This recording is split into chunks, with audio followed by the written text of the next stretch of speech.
провода, ток по рукам, телефон на все голоса говорит пока. Пора.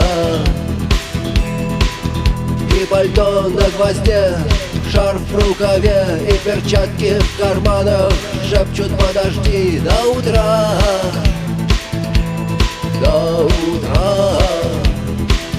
Но странный стук зовет дорогу. Может, сердце, может, стук в дверь. И когда я обернусь на пороге, я скажу одно лишь слово: верь.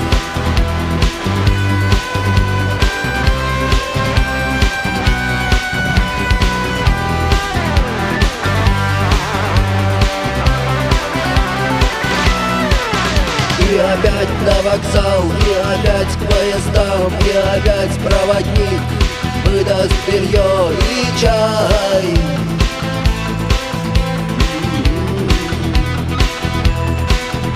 И опять не усну, и опять сквозь грохот колес мне послышится слово: